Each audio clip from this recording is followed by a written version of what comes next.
नमस्कार प्यारे बच्चों, मेरा नाम पिंकी रानी। मैं स्पेशल टीचर MR खंड सांपला में ज़िला रोहतक में स्पेशल टीचर के पद पर कार्यरत हूँ।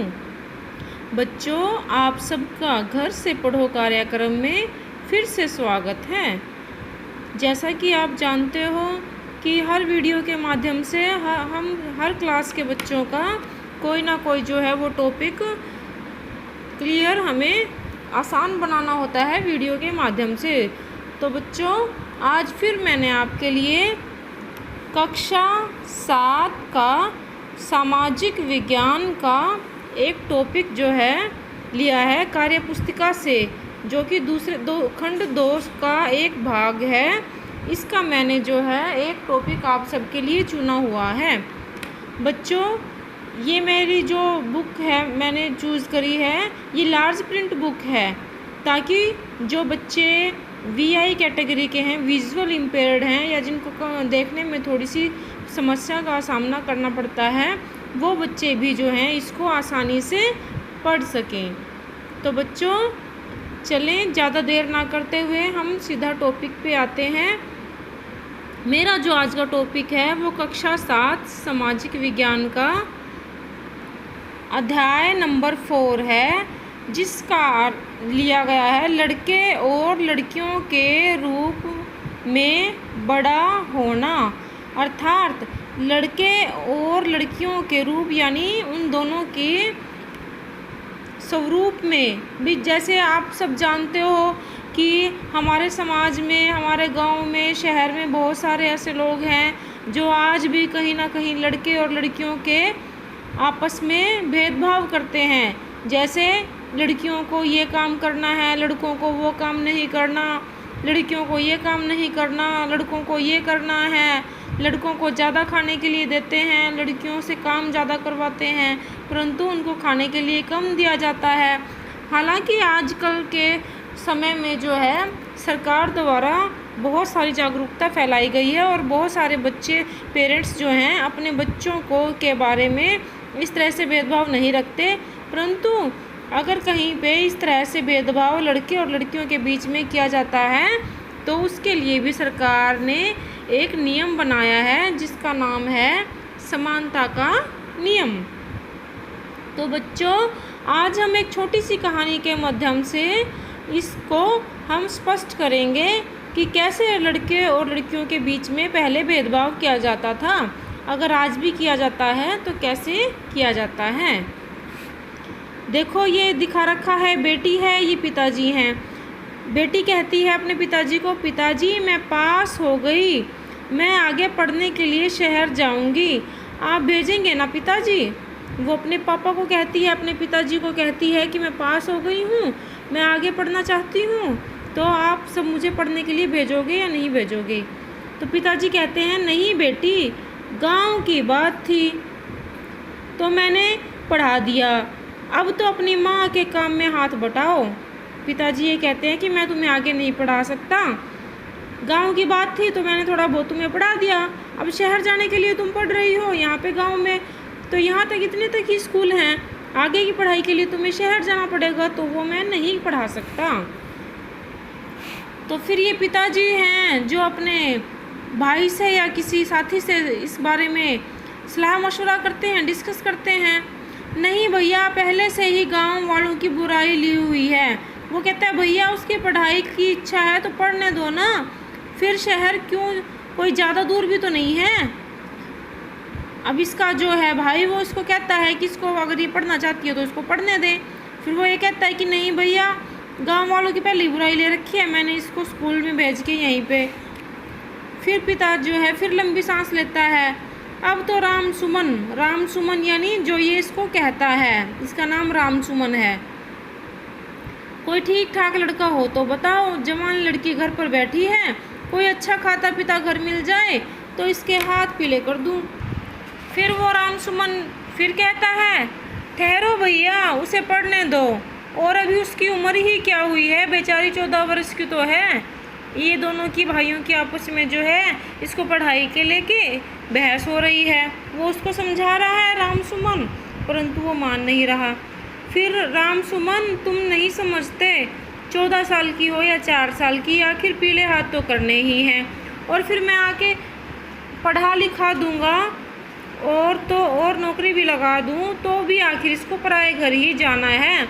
इसके पिताजी कहते हैं कि इसको पढ़ाने लिखाने का क्या फ़ायदा, आखिर में तो इसकी शादी ही करनी है, दूसरे घर में ही इसको जाना है।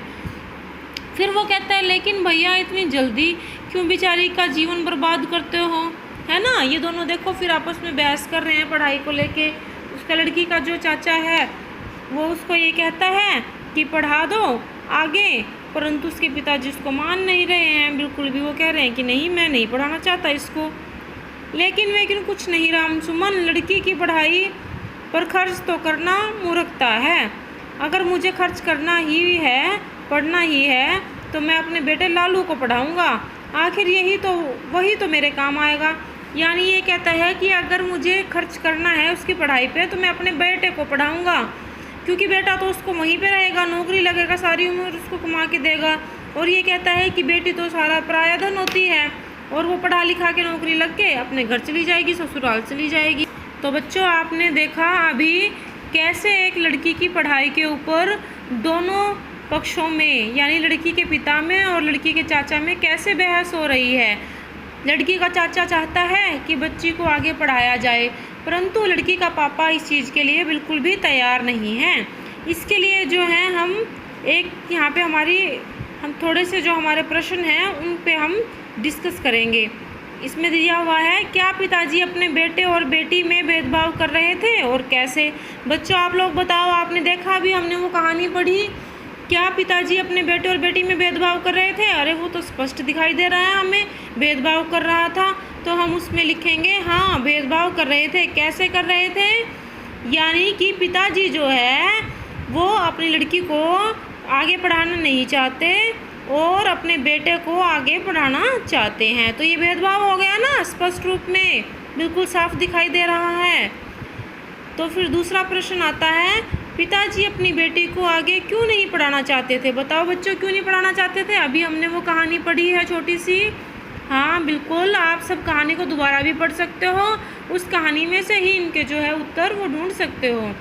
तो पिताजी अपनी बेटी को आगे क्यों नहीं पढ़ाना चाहते थे। पिताजी ये कहते थे कि इसकी आगे की पढ़ाई के लिए उसको शहर भेजना पड़ेगा और मैं गांव वालों की बुराई मोल नहीं ले सकता और उसके लिए उसका खर्चा भी ज़्यादा होगा। अगर उसको खर्च करना है तो क्यों ना मैं अपनी बेटे के ऊपर पढ़ाई पे करूं, ताकि वो मेरे जो है आगे काम भी आ सके। तो फिर तीसरा प्रश्न है तुम किसके विचारों से सहमत हो, पिताजी के या रामसुमन के। बच्चों रामसुमन कौन था, रामसुमन था लड़की का चाचा, जिसको मैंने अभी आप लोगों को पिक्चर में दिखाया था। किसके विचारों से सहमत हो, भाई मैं तो रामसुमन के विचारों से सहमत हूँ, क्योंकि वो लड़कियों के पक्ष में बोल रहे थे और वो आगे पढ़ाना चाह रहे थे उनको। पिताजी तो उनको लड़की को बिल्कुल भी पढ़ाने के फेवर में नहीं थे। तो बच्चों यहाँ पे हम लिखेंगे हम रामसुमन जी के विचारों से सहमत हैं। आगे बच्चों मैं आपको दिखाती हूँ, यहाँ पे लिखा हुआ है भाई और बहन के कार्य, यानी विपरीत लिंग। विपरीत लिंग कौन हुए, भाई बहन, लड़का लड़की। कार्य कौन कौन से होते हैं वो हमें लिखने हैं। यहाँ पे हमने बनाना है लड़का या भाई, यहाँ पे लिखना है लड़की या बहन। उसके नीचे हम अपने देखते हैं, अपने घर में नोट करेंगे कि हमारे घर में लड़के और लड़कियाँ क्या क्या कार्य करते हैं सुबह से लेके शाम तक। वो हमने पॉइंट बना के यहाँ पे लिखना है। जैसे लड़का सुबह उठता है, नहाता धोता है, लड़की भी सुबह उठती है, नहाती धोती है, उसके बाद वो क्या करती है वो भी हमें लिखना है, और लड़का क्या करता है वो भी लिखना है। ठीक है, इस तरह से हमें ये टेबल पूरी करनी है। फिर बच्चों आगे प्रश्न आता है क्या तुम्हारे विद्यालय में कुछ ऐसे कार्य हैं जो केवल लड़कियां करती हैं और लड़के नहीं कर सकते। आप सभी को ये अपने स्कूल में देखना है, नोट करना है, कुछ ऐसे कार्य ढूंढने हैं जो केवल लड़कियां कर सकती हैं और लड़के नहीं। बिल्कुल, पर आजकल सारे कोई भी ऐसा काम नहीं है जो लड़कियां नहीं कर सकती या लड़के नहीं कर सकते, सभी जो हैं बराबर से हर कार्य कर सकते हैं। आप देख रहे हो ना, आजकल लड़के भी खाना बनाने का काम करते हैं और झाड़ू तक भी लगाते हैं। लड़कियां भी आजकल पढ़ाई करके बहुत आगे बढ़ी हुई हैं, है ना, आप सब देख रहे हो। तो हमें ऐसे ऐसे कार्य ढूंढ के लिखने हैं यहाँ पे जो केवल लड़कियाँ करती हैं और लड़के नहीं कर सकते। फिर हमें देखना है बच्चों कि लड़कियों के साथ क्या क्या भेदभाव किए जाते हैं। इसमें लिखा हुआ है क्या क्या भेदभाव किए जाते हैं, घर पर क्या क्या किए जाते हैं। जैसे उनसे ज़्यादा काम करवाया जाता है, कम खाना दिया जाता है, बात बात पे डांट लगाई जाती है। इस तरह से कार्य हमें इसमें लिखने हैं। ये तो हमारा हो गया घर पर कौन कौन से कार्य किए जाते हैं। फिर हमें लिखना है स्कूल में, स्कूल में क्या क्या कार्य या भेदभाव उसमें किए जाते हैं। क्या स्कूल में भी बच्चों के साथ भेदभाव किया जाता है? नहीं, स्कूल में किसी बच्चे के साथ भेदभाव नहीं किया जाता। तो बच्चों हमें यहाँ पे भी लिखना है, अगर वहाँ पे भी कहीं पे स्कूल में इन लड़कों और लड़कियों के साथ भेदभाव होता है तो वो भी हमें पॉइंट बना के यहाँ पे लिखने हैं। इसके बाद जो हमारा लास्ट पॉइंट है वो ये आता है, अगर तुम्हें मौका दिया जाए तो तुम लड़का बनना चाहोगे या लड़की और क्यों, ये आप सब डिसाइड करोगे अपने सारे पॉइंट्स बनाकर। ये आप अपने विचार इसमें व्यक्त करोगे कि तुम जो है क्या बनना चाहते हो, लड़का या लड़की, और क्यों बनना चाहते हो वो भी आप इसमें स्पष्ट करोगे। इस प्रकार से बच्चों हमारा सामाजिक विज्ञान का कक्षा 7 की कार्यपुस्तिका का अध्याय नंबर 4, अध्याय नंबर जो है 4, लड़के और लड़कियों के बीच में क्या अंतर है और उनके रूप में बड़ा होना, ये हमने यहाँ पे